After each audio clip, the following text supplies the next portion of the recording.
and welcome to Horror Rewind. This is Kelly Florence, And I'm Meg Hofdahl. and today we're talking about the third episode of Jordan Peele's Twilight Zone, and the episode is called Replay.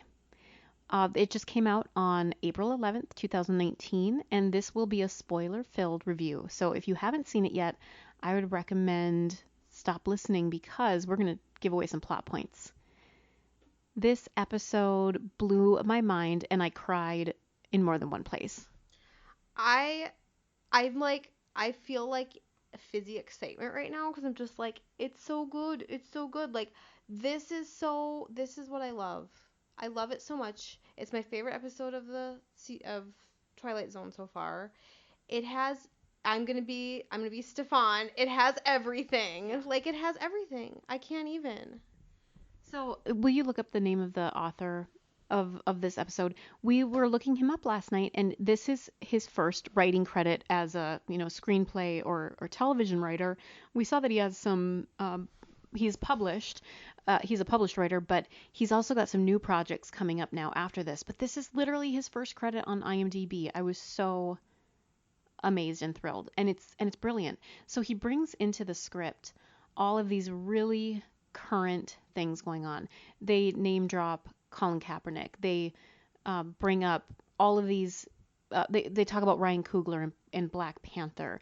Obviously, they're touching on all of these police shootings and African American males in our country. What's the name of the author? Selwyn Seyfu Hines. And it is so layered and rich and brilliant, and the acting and how they shot it.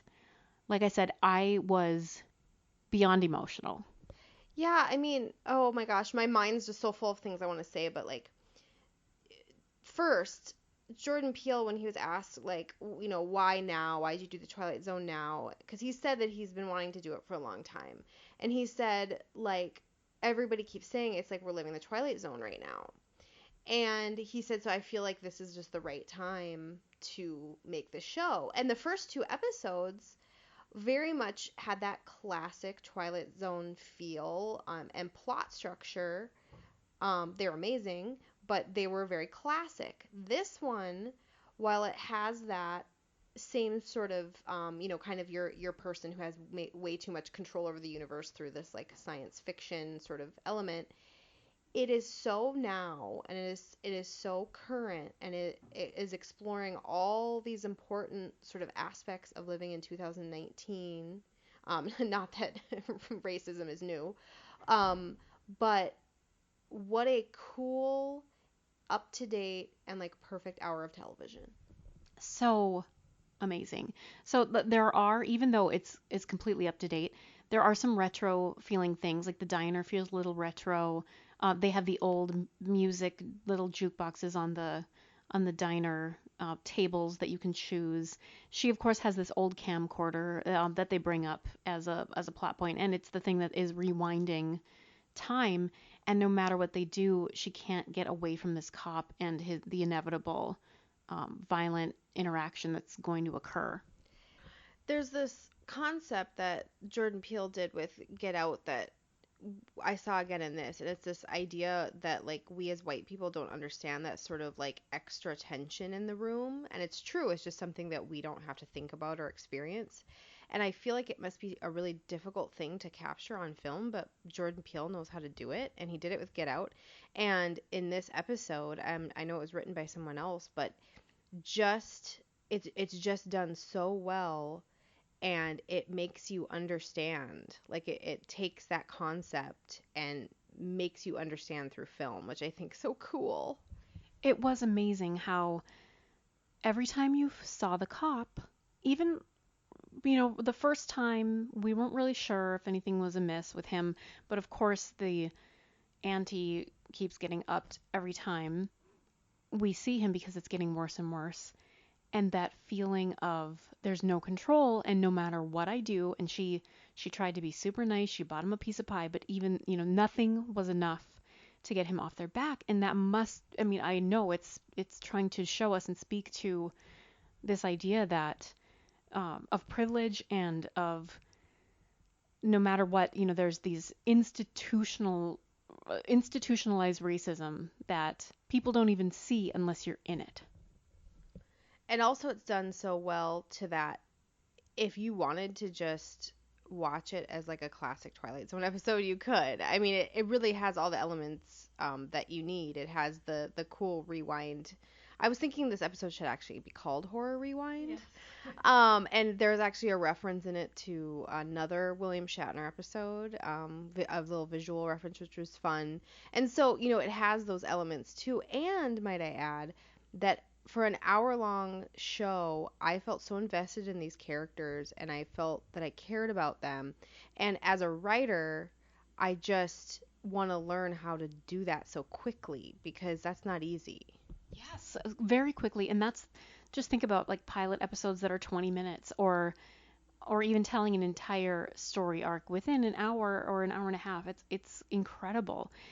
A couple other things that I appreciated, just the references, the college that he was going to, the family, bringing it back to love and community, and only if we stand together are we going to defeat this evil, quote unquote, and this prejudice or this racism. And so that was really powerful. But like you said, you don't have to even watch it on multiple levels. You just can watch it on the surface, and it's still amazing. I don't know if the son's name was Dorian on purpose, like after Dorian Gray, but a couple of those themes were prevalent. And one thing that struck me was, the mother knew that she could rewind time.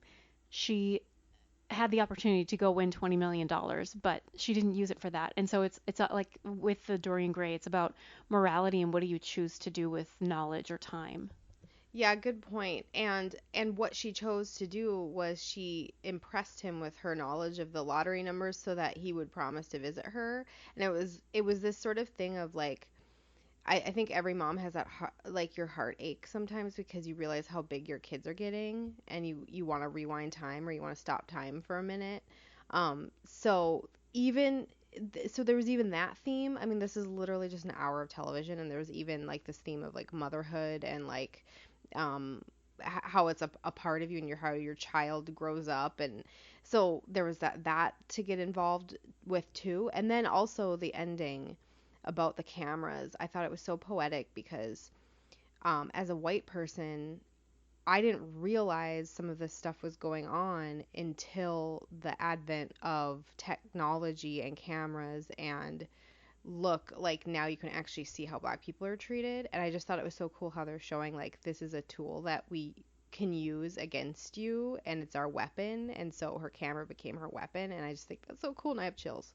Yes, that's so powerful. And I going back to the other point too, she could have picked the winning numbers for the lottery and won $20 million, but her son's love and him being there with her, his presence, his life is more important to her than all the money in the world. And like, And that's being a mom. Like every mom's like, I would give $20 million away right now if it was that or my kid. I mean, so yeah. I love everything about this episode. We should rank it on a scale of 0 to 10. 0 being we hated it, 10 being it's a perfect episode of television. What should our scale be? How about 10 pieces of Mabel's apple pie? Well, you just said 10 because I think you're giving it a 10, hey? Yes, I am. Yeah, that's true. Yeah, I am giving it 10 because it's a perfect hour of television. It had the sci-fi element. It had multiple layers. It made me feel things. I am so excited to talk about it. I could not reason out why it wouldn't have a 10. I also give it 10 out of 10. This is perfect television. It is horror, it is suspense, it is mystery, it is sci-fi, it is drama, it is everything. I can't get over it. I cannot wait to see next week. I don't know where this next episode is set. It almost looks like it might be set in northern Minnesota. And Stephen Yeun is in it from The Walking Dead. Y'all, it's going to be amazing. It looks really good. I'm so excited. So until next time, we'll see you in the horror section. Bye.